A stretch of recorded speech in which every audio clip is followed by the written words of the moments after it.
اللہ تعالیٰ نے قرآن مجید میں ارشاد فرمایا کہ قیامت کا دن ایسا دن ہوگا جس دن آدمی اپنے بھائی سے بھاگے گا اور اپنی ماں اور اپنے باپ سے بھاگے گا اور اپنی بیوی اور بچوں سے بھاگے گا۔ اس دن ہر شخص کا ایک ایسا معاملہ ہوگا جو اسے دوسرے سے بے پرواہ کر دے گا۔ دنیا میں انسان دوسرے انسانوں کی فکر کرتے ہیں۔ بچے کو تکلیف آ جائے تو ماں ہر دکھ اپنے سینے پہ برداشت کرتی ہے۔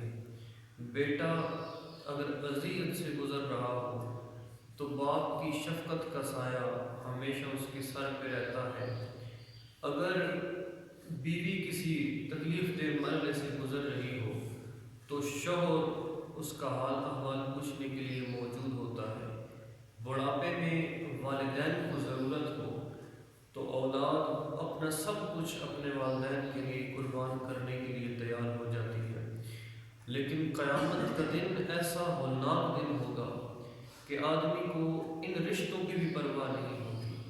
آدمی اپنے بھائی سے، اپنے ماں سے، اپنے باپ سے، اپنی بیوی سے، اپنے بچوں سے دور بھاگے گا اور کہے گا مجھے تو آج اپنی فکر پڑی ہوئی ہے، تم اپنی فکر خود کرو۔ اس قیامت کے دن جامع ترمذی کے اندر حدیث پاک موجود ہے، اللہ کی نبی صلی اللہ علیہ وآلہ وسلم نے ارشاد فرمایا لا تزول قدم ابن آدم حتی یسأل عن خمس، کہ اللہ تعالیٰ ابن آدم کے قدم اپنی جگہ سے ہٹنے نہیں دے گا جب تک اس سے 5 سوال نہیں کر لے گا۔ سب سے پہلا سوال کیا جائے گا ان عمرہ فیما افناہ، بتا تجھے 60-70 سال کی 100 سال کی عمر دی تھی، وہ عمر کن کاموں کے اندر گزار کے آیا ہے؟ کیا اس عمر کے اندر میری عبادت بھی کی تھی؟ کیا کوئی دین کا کام بھی کیا تھا؟ یا عیاشی کے اندر ساری زندگی گزار دی، ساری زندگی نافرمانی کے اندر گزار دی؟ بتا 60-70 سال کی زندگی تو کیا کیا کرتا رہا؟ یہ پہلا سوال انسان سے کیا جائے گا۔ وہ لوگ جنہوں نے اپنی جوانیاں عبادت میں لگائی ہوں گی، جنہوں نے اپنی زندگیاں دین کی خدمت میں وقف کی ہوں گی، جس نے ملک و قوم کی بھلائی کے لیے اپنی صلاحیتیں ساری وقف کی ہوں گی، اور وہ تو کل قیامت کے دن جواب دینے کے قابل ہوگا۔ لیکن جس نے ساری زندگی غفلت کے اندر گزار دی، جس نے ساری زندگی ہی جو ہے نافرمانیوں کے اندر گزار دی، وہ کل قیامت کے دن اس سوال کا کیا جواب دے گا؟ دوسرا سوال میرا رب فرمائے گا ان شبابہ فیما افناہ، اس کی جوانی کے بارے میں سوال کیا جائے گا کہ تو بتا جوانی کو کہاں گزار کے پایا ہے؟ جب تیرے بازوؤں میں طاقت تھی، جب تیرے سینے میں زور تھا، تو بتا اس وقت کمزوروں پہ ہاتھ تو نہیں اٹھایا کرتا تھا؟ ذرا بتا تو صحیح، جوانی کے ایام تیرے چوکوں اور چوراہوں کی نظر تو نہیں ہوگی؟ ہوٹلوں اور میلے ٹھیلوں کے اوپر تو اپنا وقت برباد تو نہیں کیا کرتا تھا؟ بتا جوانی کے ایام کہاں گزار کے آیا ہے؟ تو جن لوگوں کی جوانی دین کا کام کرتے ہوئے، اللہ کی عبادت کرتے ہوئے، لوگوں کو نیکی کی دعوت دیتے ہوئے، نماز کی طرف بلاتی ہوئے گزری ہوگی، تو وہ تو مالک کی بارگاہ میں کچھ نہ کچھ جواب دینے کے قابل ہوں گے۔ لیکن جن کی جوانی دیوانہ پن کے اندر گزری ہوگی اور جن کی جوانی جو ہے وہ فضول کاموں کے اندر گزری ہوگی، وہ کل قیامت کے دن اپنے رب کی بارگاہ میں کیا جواب دیں گے؟ تیسرا سوال ہوگا وَأَنْ مَالِهِ فِيمَا اكْتَسَبَهُ، اے بندے بتا مال کہاں سے کمایا تھا؟ جب تو کاروباری دنیا میں گیا تھا تو کہیں ملاوٹ تو نہیں کیا کرتا تھا؟ کہیں سادہ بندے کو دیکھ کے دھوکے سے ریٹ زیادہ تو نہیں لگا دیا کرتا تھا؟ جب تو اپنی ملازمت پہ جاتا تھا تو کام میں ڈنڈی تو نہیں مارتا تھا؟ گپوں میں وقت ضائع تو نہیں کرتا تھا؟ مزدوری پوری لیتا تھا لیکن کام تھوڑا تو نہیں کیا کرتا تھا؟ یہ میرا رب پوچھے گا ہر بندے سے سوال، بتا مال و دولت کہاں سے کمایا؟ کہیں سودی بینکنگ سسٹم کے اندر تو نے اپنی رقم انویسٹ نہیں کی؟ کہیں انشورنس کمپنیوں کے اندر حرام مال تو نے نہیں کمایا؟ میرا رب ایک ایک سوال کے بارے میں پوچھے گا، بتا یہ مال کہاں کہاں سے حاصل کیا تھا؟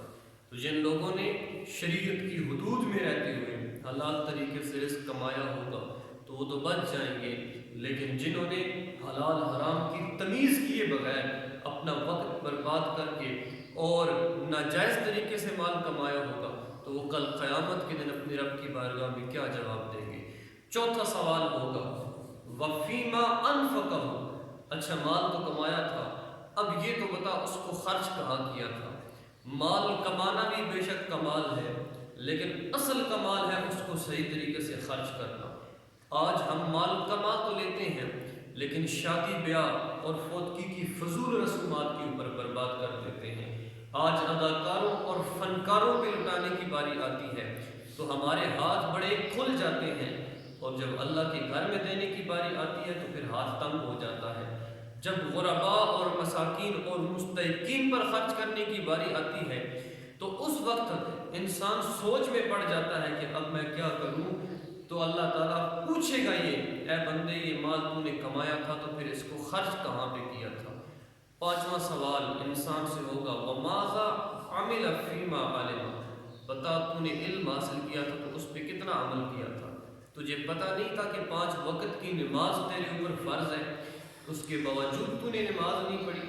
تجھے پتہ نہیں تھا کہ رمضان المبارک کے روزے تیرے اوپر فرض ہے، پھر بھی تو روزے نہ رکھا؟ اور تجھے پتہ تھا کہ اللہ نے بندوں کے حقوق جو ہے وہ تیرے اوپر عائد کیے ہیں، لیکن اس کے باوجود تو لوگوں کے حقوق سے غافل رہا؟ جو علم حاصل کیا دنیا میں بتا ذرا اس کے اوپر کتنا عمل کیا؟ یہ 5 سوال ہر انسان سے کل قیامت کے دن پوچھے جائیں گے، اور جب تک انسان ان سوالوں کے جواب نہیں دے گا اس وقت تک ابن آدم اپنے قدم وہاں سے اٹھا نہیں سکے گا۔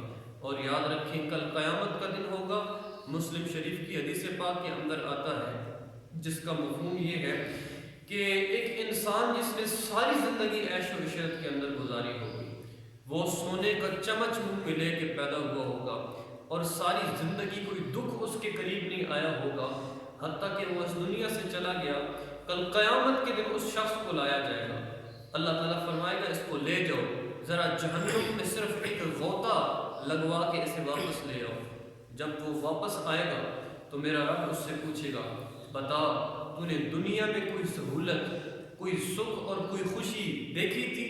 تو وہ کہے گا مالک میں نے تو ساری زندگی کوئی سکھ اور کوئی خوشی نہیں دیکھی، حالانکہ زندگی عیش و عشرت کی گزار کے گیا ہوگا، لیکن جہنم ایک ایسی بلا ہے جس میں ایک غوطہ لگانے کے بعد انسان دنیا کی ساری آسائشیں بھول جائے گا، اور پھر ایک اور شخص لایا جائے گا جس کی ساری زندگی جو ہے دکھوں کے اندر گزری ہوگی، اور اتنے دکھ اس نے سہے ہوں گے ساری زندگی کے اندر، وہ مالک کی بارگاہ میں حاضر ہوگا۔ اللہ تعالیٰ فرمائے گا اسے جنت کی صرف ایک جھلک دکھا کے لاؤ۔ وہ جنت کی جب جھلک دیکھ کے واپس آئے گا تو اللہ تعالیٰ پوچھے گا اے میرے بندے بتا دنیا میں تو نے کوئی دکھ، کوئی پریشانی یا تکلیف دیکھی تھی؟ تو وہ عرض کرے گا مالک میں نے تو ساری زندگی کبھی کوئی دکھ نہیں دیکھا، کوئی پریشانی میرے قریب نہیں آئی۔ تو جنت اتنی راحت کی جگہ ہے، اتنے آرام کی جگہ ہے کہ اس کی ایک جھلک دیکھ لینے کے بعد انسان دنیا کی ساری تکلیفیں بھول جائے گا، دنیا کے سارے غم دور ہو جائیں گے۔ اے انسان تو کس دھوکے میں مبتلا ہے؟ اس جہنم سے جو ہے تو بے پرواہ ہو گیا، اس جہنم کا خوف تیرے سینے میں نہیں رہا کہ جس کے اندر ایک غوطہ لگانے والا دنیا کے سارے آرام بھول جاتا ہے، اور اس جنت کی طلب میں جو ہے تو نے محنت نہیں کی کہ جس جنت کی ایک جھلک دیکھنے کے بعد انسان کے سارے دکھ دور ہو جاتے ہیں۔ اے انسان آگے بڑھ اور اپنے آپ کو جہنم سے بچانے کی کوشش کر اور اپنے آپ کو جنت میں داخل کرنے کی کوشش کر۔ یہ دنیا دائمی نہیں ہے، یہ فانی ہے، یہ ختم ہو جانے والی ہے، یہ چند دنوں کا ایک دھوکے کا سامان ہے جو آج تیری آنکھوں کے سامنے ہے، جس کو دیکھ کے تیرا دل جی لگ جاتا ہے، جس کو دیکھنے کے بعد تو سمجھتا ہے کہ شاید یہ ہمیشہ کے لیے ہے اور میں یہ دنیا کی نعمتیں حاصل کرنے کے بعد بس ہمیشہ کے لیے یہیں پہ رہ جاؤں گا۔ نہیں، موت کا ایک جھٹکا آئے گا، تجھے یہاں سے اٹھا کے اگلے جہان میں پہنچا دے گا، اور پھر تیرا نامہ اعمال کھل کے تیری آنکھوں کے سامنے آ جائے گا۔ تو اے انسان اپنی اس موت کے بعد والی زندگی کے لیے تیاری کر اور اپنے آپ کو غفلت کے اندر برباد نہ کر دینا۔